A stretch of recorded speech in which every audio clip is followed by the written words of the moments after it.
台湾金门是两岸冷战时期对峙的前线小岛，150平方公里的金门岛承受过47万发炮弹的日夜轰炸。金门人也经历过军事管制，为了我们这一块土地，我们更能吃苦耐劳。我们歌声响彻1992年解严后，金门终于告别了战争的阴影，迎来了和平和繁荣的契机。把战争留下来，能够做出生活的一些工具刀具。我们这个牛肉面呢，是战争之后的战地美食。那个时候物资缺乏，没有什么好吃的啊，就是挖这些啊。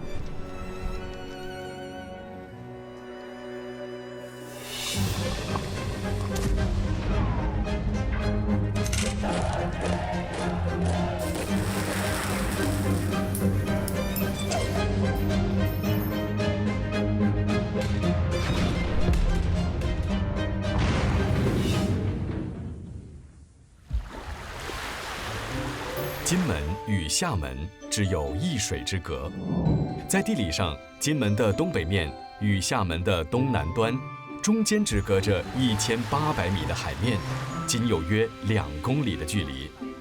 特殊的地理位置让金门曾经成为两岸交战的最前线。过去的金门虽然是一个无法与战争区分的岛屿，但在1993年开放旅游后，昔日的战地蜕变成观光重镇。这次是我第一次来到台湾金门。其实我对金门的印象，大部分都是从旅游节目上得知的，所以对岛上的战役细节其实并没有太清楚。但是这就让我更加期待这一次的旅程，可以从另一个角度来认识金门。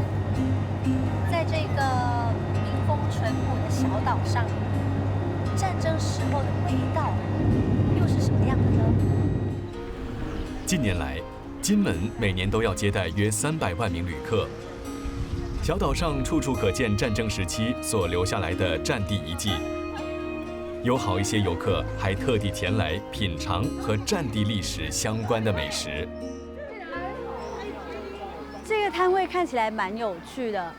这摊位叫做战地之花，然后看到很多穿着军装的人在这里买饮料喝，而且我发现那个在卖饮料的老板娘，长得有一点像邓丽君哎。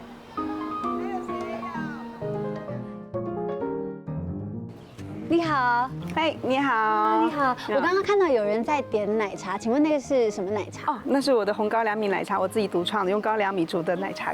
因为我们红高粱米啊，它不只是酿酒，它在酿酒前它是杂粮，所以我用它跟加茶来煮了这款奶茶。哎，奇怪，就它有一些米的香味在里面。它其实跟我们在马来西亚跟新加坡喝的奶茶有相似的口感，但是我们平时喝的奶香会比较多一点，但这个它就有米香的味道，是非常的顺口，对，喝起来鼻子也会闻到米香。红高粱奶茶以陈年老茶搭配金门高粱米一起调制，小火慢煮数小时，待茶香与茶色散发后，再加入奶粉即可饮用。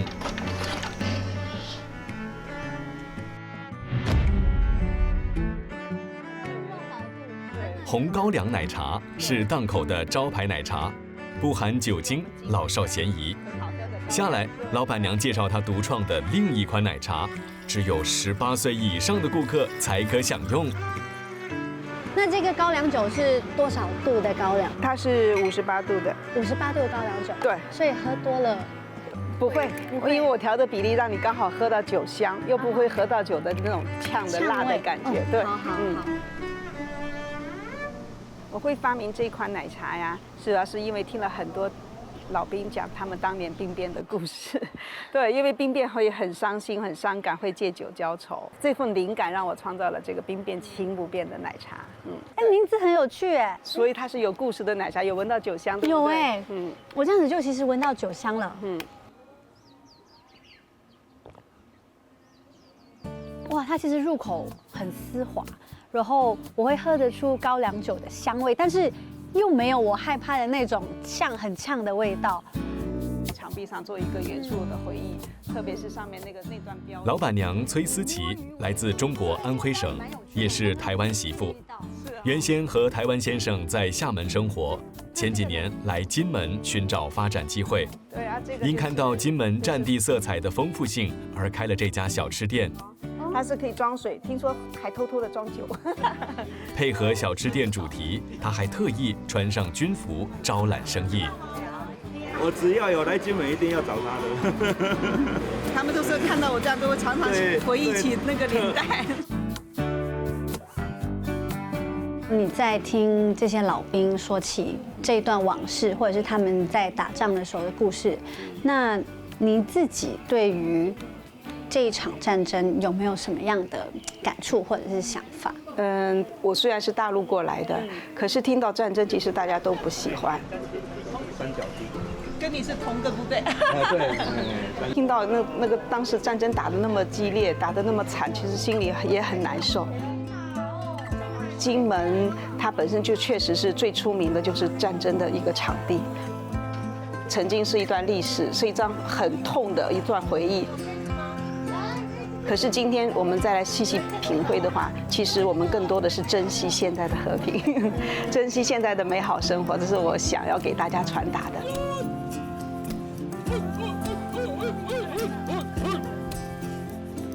下士班长张仁报告。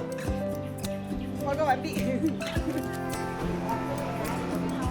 我觉得其实这家店真的是蛮有趣的，它很巧妙的把一些战地的元素放进他卖的小吃跟饮料里面，用这种又吸睛又有趣的方式来吸引像我这样子的游客来到这里打卡，然后同时也可以让老兵们来到他的摊位，回顾跟重温当年当兵的日子。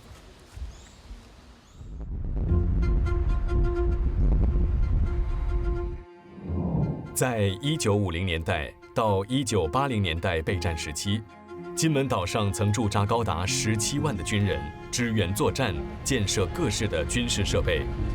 这些来自中国大江南北、五湖四海的军人，长期驻军岛上，也催生了金门的外省军人饮食文化。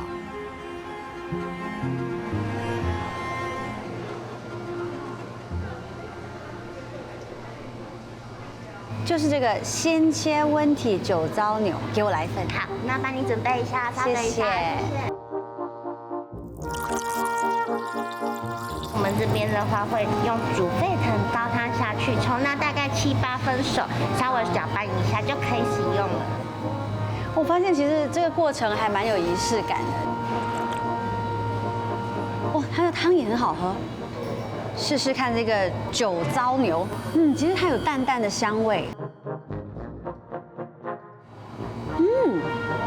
哇，好鲜嫩哦！我们一般在新马吃到的牛肉面都是已经煮好了、煮熟了，然后端上来让客人吃。但是现在这里的呢是鲜葱的，就是我没有吃过这种口感这么柔嫩的牛肉。这么好吃的牛肉到底是怎么煮出来的呢？我觉得我有必要跟老板了解一下。牛肉呢，它有个特色，所以你要新鲜，在它还没有僵持以前，就是还没有硬掉之前呢，就把它吃掉，那就会很好吃。哦，所以这个叫做温体的意思就是这样子来的，是不是？对。而且我还吃到这个牛肉有香气，它为什么会有香气呢？我们的牛是吃高粱酒渣长大的牛。不但没有牛腥味，而且还有淡淡的酒香味。酒糟牛肉色泽红润漂亮，肉质鲜嫩，都是当天早上新鲜现宰的。牛肉高汤则以牛大骨和排骨肉加入萝卜、洋葱熬煮。高汤熬制8小时后，汤汁鲜甜，甘美爽口。金门呢，之前都不懂得牛肉料理。金门以前呢，前中国呢各省的青年军退到金门，同时呢，也把他们在中国大陆那边的饮食文化都带到金门。所以呢，我们这个牛肉面呢，真正的呢才是战争之后的战地美食。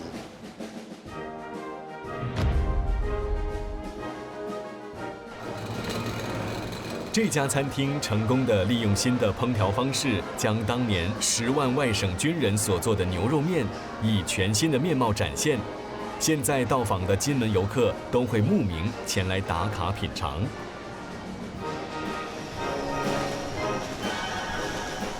到底吃了高粱酒糟的牛肉，为何会特别鲜嫩美味呢？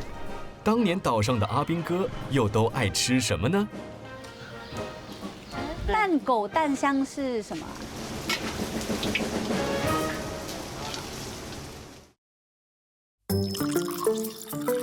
一碗酒糟牛肉面的美味惊艳了主持人子颖。为了了解酒糟的奇妙之处，子颖跟着薛老板到酒糟废置处来探个究竟。哦，你看这么整堆呢，都是这酒糟。那你可以看看哦，这酒糟呢，哦，它闻起来呢是香的，你闻闻看，它是香的，还有酒味哦。酒糟是米、麦、高粱等酿酒后剩余的残渣。虽然是废弃物，却含有丰富的有机物质，如氨基酸、蛋白质、维生素等营养成分。我们那里吃的牛肉呢，就是吃这种酒糟的。薛老板，我看到这里有大量的酒糟，这里是1天的生产量吗？金门的酒糟呢量很大，每一天呢大概都在250吨左右。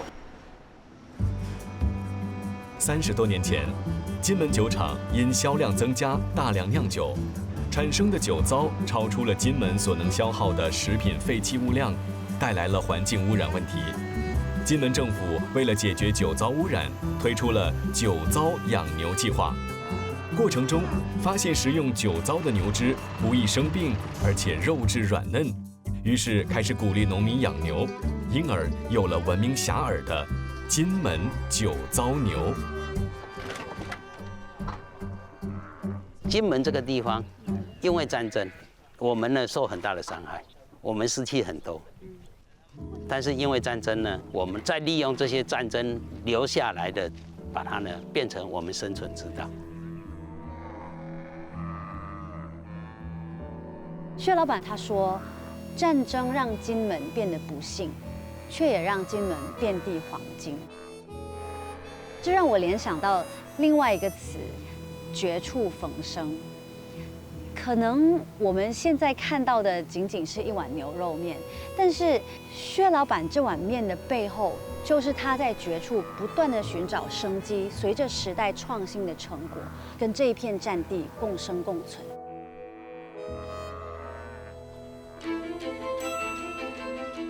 当年10万军人庞大的人数与消费，因而让金门蓬勃产生了各种阿兵哥经济，也创造了阿兵哥美食。金门阿兵哥都吃些什么呢？子颖继续出发，寻找下一道金门战地美食。蛋狗蛋香炒泡面，蛋狗蛋香听起来很有趣，到底是什么食物会让阿兵哥这么喜欢呢？我去问一下。我想问，蛋狗蛋香是什么？哦，蛋狗是蛋饼加热狗，蛋香是加香肠，蛋饼加香肠。热狗跟香肠。对。蛋狗蛋香原来是2种不同口味的小吃，做法是把类似印度煎饼的台式蛋饼包裹着美式热狗和台湾香肠，蛋饼皮煎得酥脆，涂上特制酱料。再把热狗和香肠放在蛋饼中即可食用。为什么会叫蛋狗蛋香呢？阿兵哥哦，那个时候生意很好，他每次打电话来接到，就写个蛋狗蛋香，就知道是香肠跟热狗了。哦，我老爱再给这个哈，规能200块哈。试看这个蛋香好了。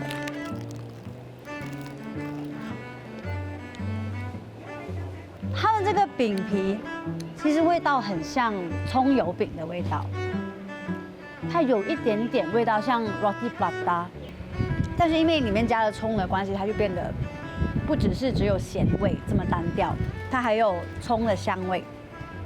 因为台湾香肠它有带着一点点的甜味，跟那个有咸味的葱油饼加起来，就有一点咸甜这样子的口感。好，我现在试一下蛋狗。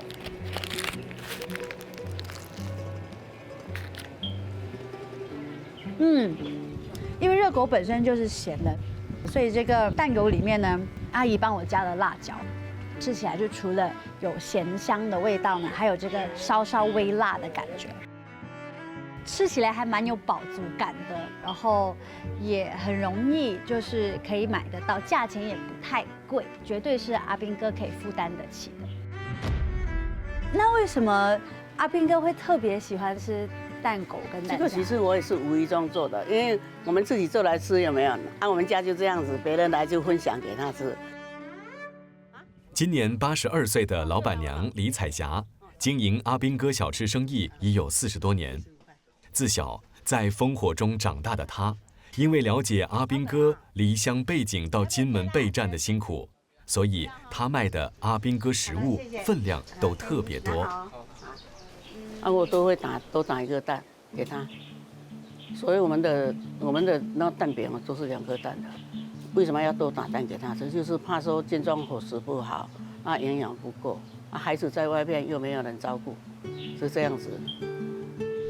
哎呀，李彩霞一开始是和丈夫经营杂货店，售卖各种阿兵哥商品，后来才开始做起小吃生意。当时许多金门人也都做起阿兵哥生意，随处可见像李彩霞这样既卖杂货又兼做小吃的店面。那个时候店里面最受阿兵哥欢迎的商品是什么？就是阿兵哥一般用品，还有他们的钢盔啦、配件啦，都会有。哦，这里也有卖钢盔的配件。有，那个有时候就是他们什么啦，鞋子、袜子什么都有啊。再来就是酒，每个人如果要回去的话，都会买酒。有的我们也帮人家寄酒。李彩霞经历过戒严时期的苦，但是她也享受到后来阿兵哥们带给她一家人生计的保障。就是以前比较辛苦啊，那阿兵哥来了以后就改善了，大家家户户都有改善了，人吃饱人穿暖，把孩子带大。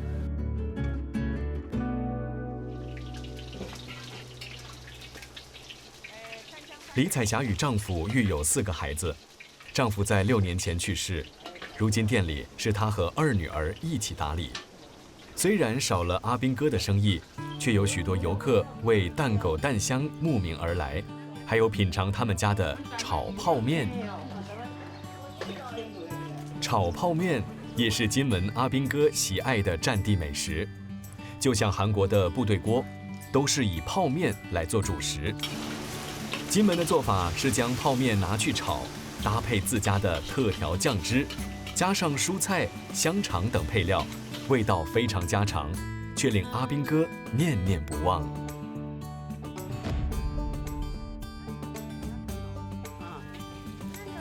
一乡一狗一炒饭哈，他们都会回来呀。有时候他们来观光，有时候人家东西吃他很高兴，他说原味没有变，他就会这样讲。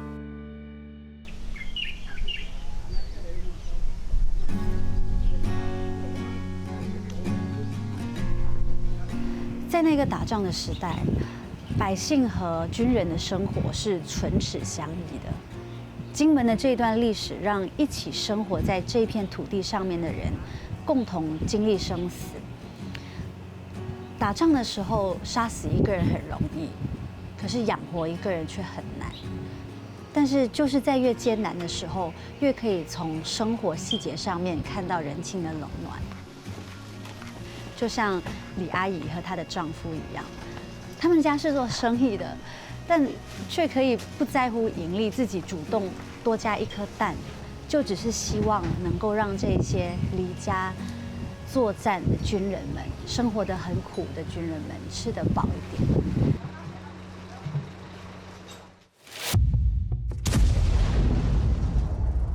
金门岛上曾经历一场历时44天的惨烈炮击，烽火连天，物资匮乏。当时普通老百姓靠什么充饥果腹度日呢？就这样，有这个就已经算很好了啦。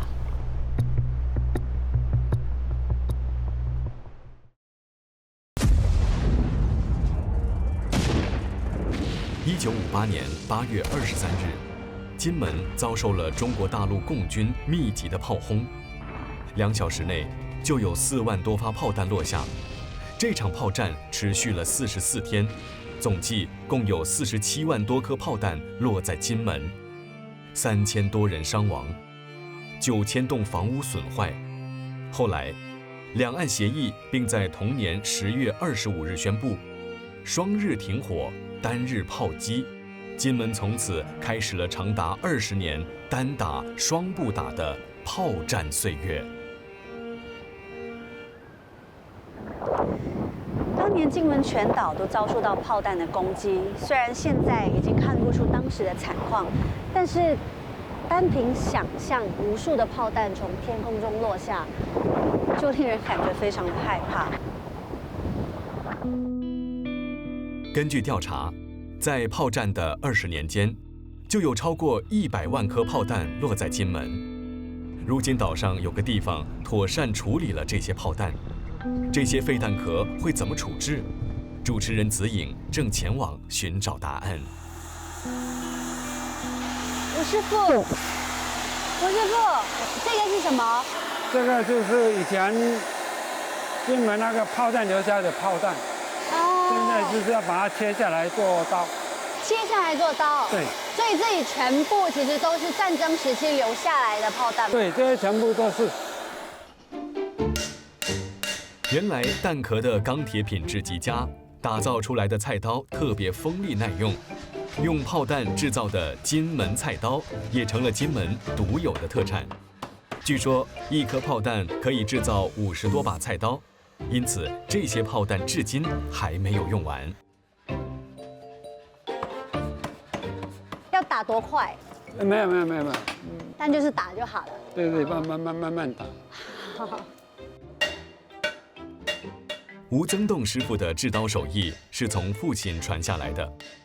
金门经历了823炮战后，他开始搜购全岛的废弹壳，锻造出有名的炮弹钢刀。他的成长过程可说是在炮战声中长大的。这20年的时间，我们也都是躲在防空洞。所以说，因为炮弹只要落下的声音，那个震撼是非常大的。我们的房子有被打过，打个就整个房子就这样会震了一下，这样子，好像地震一样会摇一下这样子。因为你连续打20年，这个受伤啦、被打到的难免都一定有的。当你看到我们有些亲人，不管你亲人我们金门人受伤了，还是被打死了，你都有无比的伤痛。我们在阵地长大的儿女，我们发觉到，更觉得和平的可贵。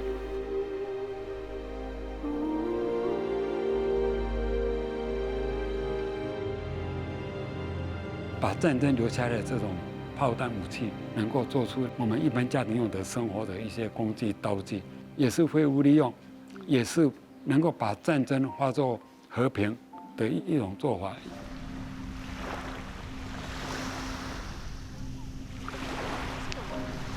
我其实在这个过程中蛮有感触的，这些看起来已经像是废铁一样的炮弹，曾经令人那么害怕的炮弹，在吴师傅的手里变成一把把暖胃的菜刀。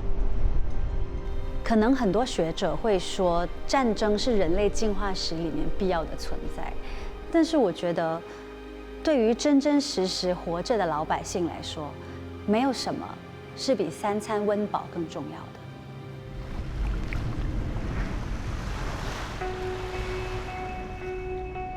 金门美丽的海岸线不只是炮弹轰炸的重灾区，也曾铺满了恐怖的地雷。为了防止敌军登陆，岛上曾经铺了超过10万枚地雷。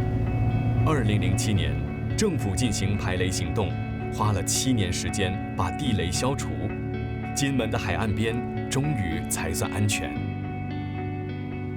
今天，子颖跟着李彩霞来到海边，寻找当年战时所吃的海鲜滋味。过去贫穷的战争年代，虽然没有大鱼大虾可吃，但熟知大海的金门人知道海边还有一些可以让他们果腹的小东西。那我们要怎么看才知道哪里有蛤蜊？那个它有蛤蜊的地方有个小洞，有个小洞，但那个地方大概有小洞啊，你也要在这个，比如来讲，像现在这个有流水的地方也会比较有。沙滩上的小洞其实是蛤蜊的呼吸孔。沙滩沙石颗粒大，透气性佳，是蛤蜊生长的地方。一旦找到一颗，就可以在周围挖掘更多蛤蜊。啊，那个时候物资缺乏，没有什么好吃的啊，这就是挖这些啊。人家说靠山吃山，靠海吃海啊，就这样子啊。在戒严前，金门人还可以到海边来。军制实施后，海岸边被列入管制中，戒备森严，民众不能随意到海边。你要下海还要有身份证才可以下海，你要出身份证给卫兵，他这海防都是锁的海防。长达40年的岁月中，金门人为了人身安全不敢到海边。只有战火停息、和平的今天，他们才能无忧无虑再到海边涉水下海。主持人子颖从来没体验过冒着生命危险找食物，也从来没亲手挖过蛤蜊。哎，这有一个，哎，这不是，这是石头，这是石头。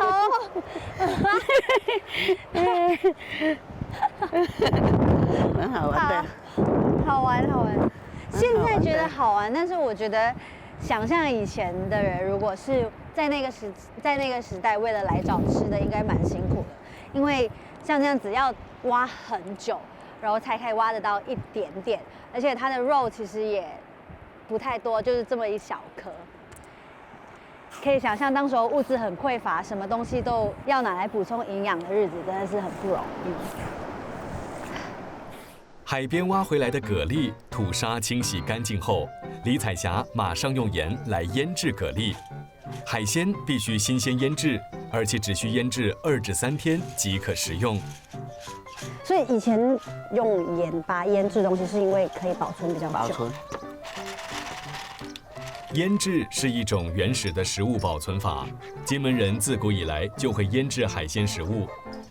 蛤蜊肉有丰富多种营养成分，除了能充饥，也能补充足够的营养。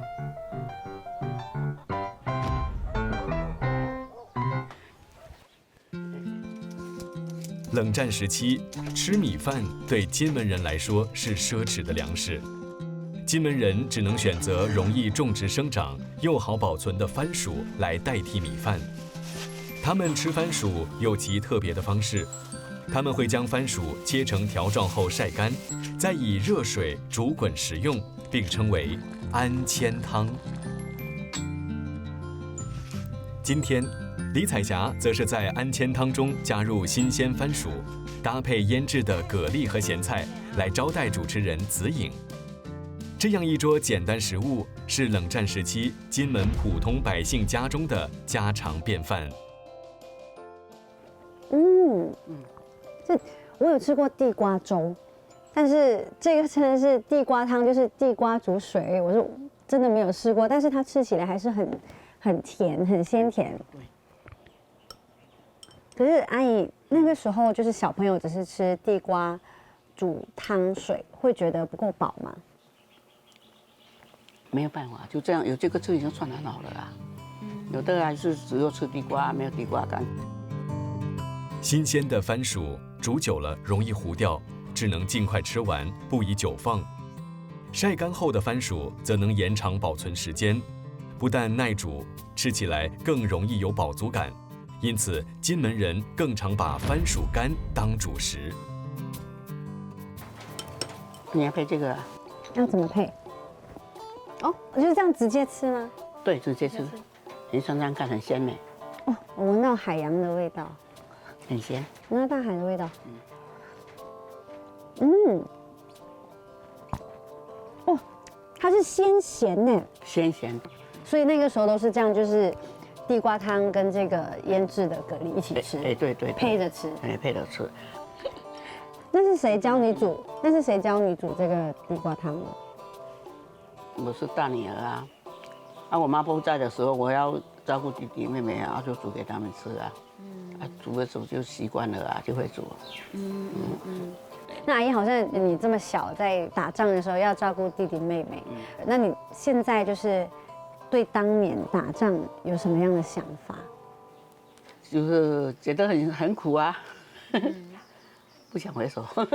不想回首了。不想回首，真的很可怕。823炮战距离现在65年，当年9岁的李彩霞对当天的情景毕生难忘。823那一天，我刚好带我弟弟要去洗澡，去井边洗澡嘛。刚好打下来，我就赶快我说：“哎呦，打炮了，打炮了！”弟弟就跟妈妈跑进去，我就跑出来，所以我一个人在外面的防空洞。我2个弟弟还有我妈，我妈那时候还怀了我妹妹，他们躲在那个床底下。那天我哥刚要去台湾读书，我哥哥那条命也是捡的。那天他那个船好像是打沉了。哦，哥哥那天的船打沉了，但是他没有上船。那个时候啊，像他前1年躲都没地方躲。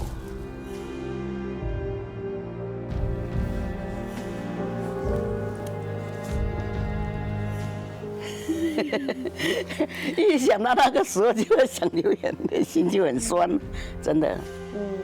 真的很不容易，对不对？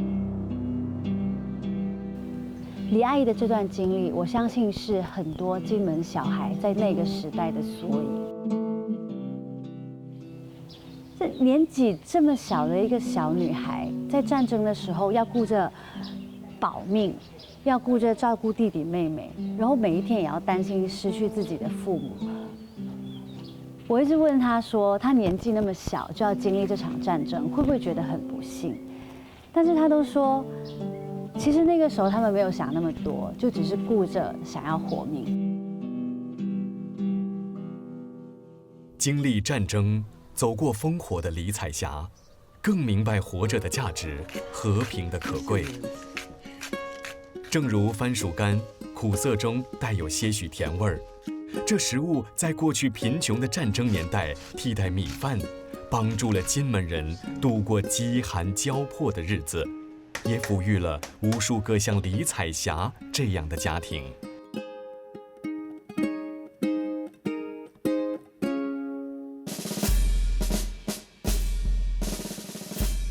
金门岛上曾经人人皆兵，百姓得加入民防自卫队，跟着军人随时上战场。主持人接着将去寻找一班老自卫兵，了解他们当年的酸甜苦辣事。听我们的歌声，响彻云霄。打数。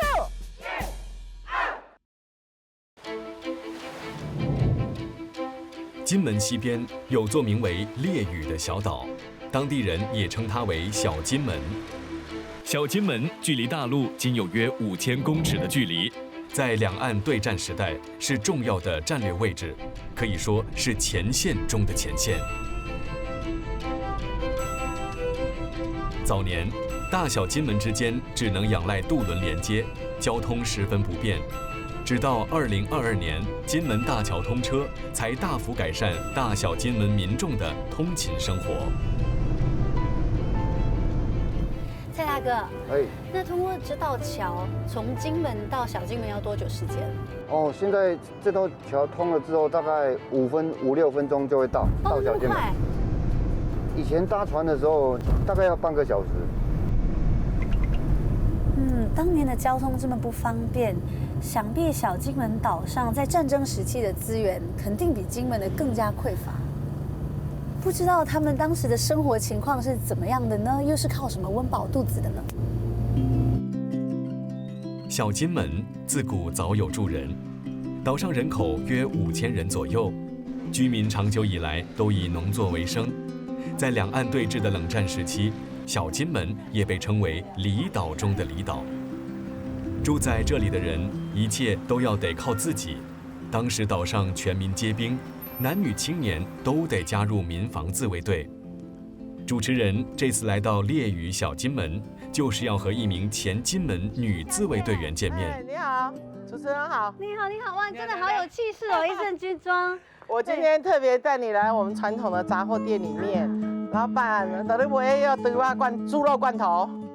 这个是当年我们10万大军在这边的时候哈，因为那时候的民生比较缺乏，所以呢，部队常常就是用一些猪肉罐头，所以做出了现在让很多老兵非常怀念的一些有名的菜色。我们待会就回家做给你尝尝。好，太棒了，好。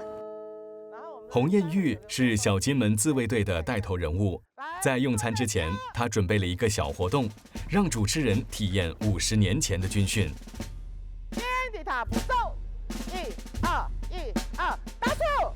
这些穿着军服的前金门男女自卫队，曾经在50年前连续12年参加在台北的阅兵大典。今天聚集这里，是响应金门县政府每年举办的老兵回金门活动，为了重现当年阅兵队伍的演出来练习。预备，唱！洪艳玉是金门阅兵自卫队促进会前理事长，当年也是阅兵队伍的成员。他负责喊口令，带领队伍步操游行。眼前这些前自卫队成员，有不少是60、70岁的乐龄人士，其中不少已经当上阿公阿嬷。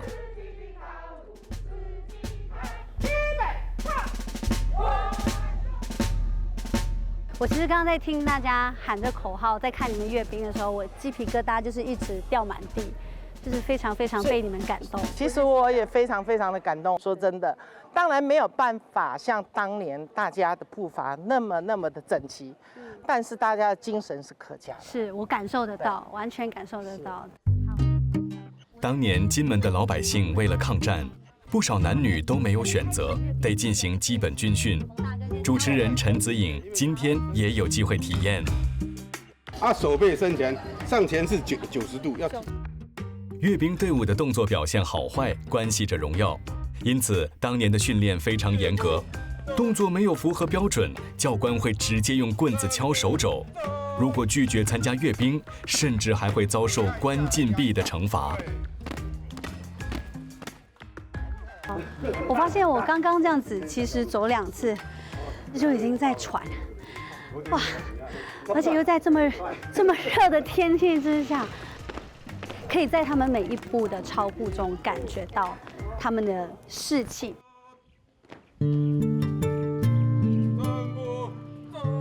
一场练习重现了自卫队的精神，也展现他们保卫家园的情操。在当时动荡不安的年代，自卫队和常规军人一样得时刻保持战备状态，随时投入战场，做出牺牲。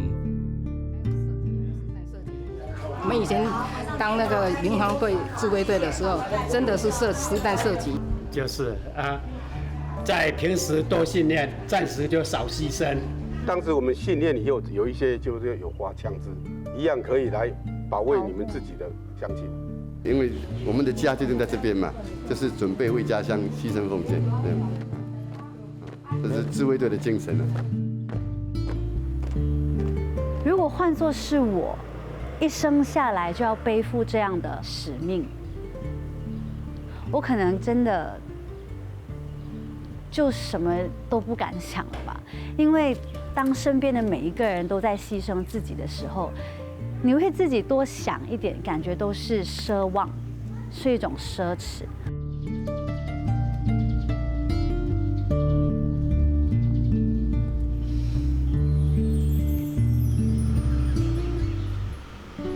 结束了阅兵练习，子颖满心期待前往洪艳玉的住所，尝尝那道小金门独有的军中美食。到底猪肉罐头可以做出什么独特味道呢？厨房内，洪艳玉正从冰箱取出冷冻的芋头。原来她是用小金门的特产芋头来跟军人罐头猪肉一起烹煮。我们小金门的芋头，我们常常强调它是松香绵，松香绵，入口即化。入口即化。我们甚至讲说，我们的芋头是不用你咀嚼，对，对，入口非常的香。冷冻芋头拿出后，放在碟子中，不需解冻，直接蒸熟，才能保存其松绵的口感。再来是打开罐头猪肉，准备将猪肉炒热一番。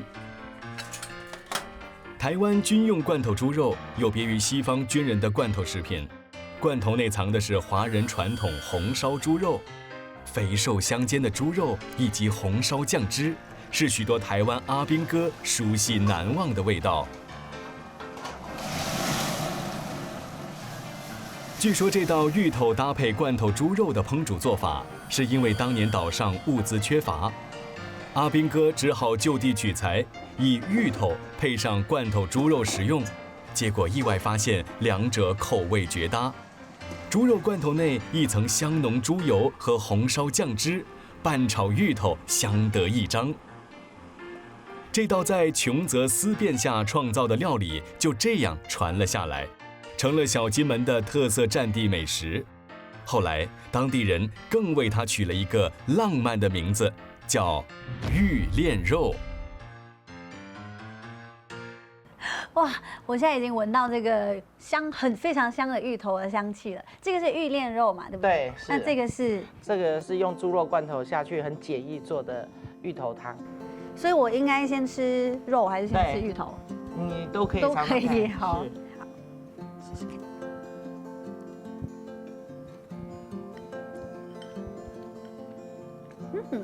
肉的脂肪跟芋头绵密的口感结合在一起的香气，好绵哦，这个。对，所以我们就说松香绵，不用咀嚼，对不对？入口即化。我曾经旅台30年，思思念念的就是我们这些战地、这些故乡的传统美食。那我很好奇哦，就是在年轻的时候，是每一天要抱着备战的心情过日子，那时候心情是怎么样，想法是怎么样的？在我们这边，在金门，因为就前线嘛，很多人可能想这就是我们的宿命吧。这也是没有办法的事情啊，但是我们因为是在前线，我们更能吃苦耐劳，更独立，更坚毅，对，为了我们这一块土地。洪艳玉和其他金门的自卫队成员，用自己的青春示范了如何幸存，也希望下一代两岸能以和平为贵，别再重蹈自己的青春。生活在世界最紧张的台海前线，好好活下去，就是他们人生最简单的奢求。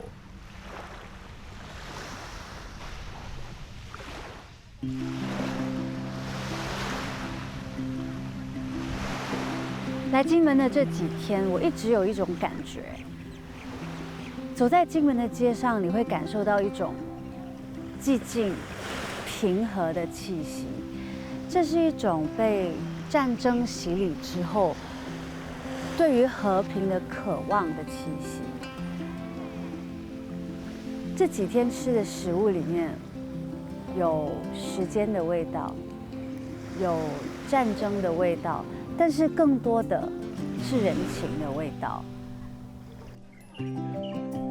金门人有一句精神口号，叫做“不怕苦，不怕难，不怕死”。但是说真的，有谁会不怕死呢？我觉得勇敢并不是不害怕，而是就算害怕，还是依然坚强的去面对。金门的海岸线被这样的精神守护着，我感受到他们坚强不屈的过往，所以也很期盼这片土地可以永远的安宁。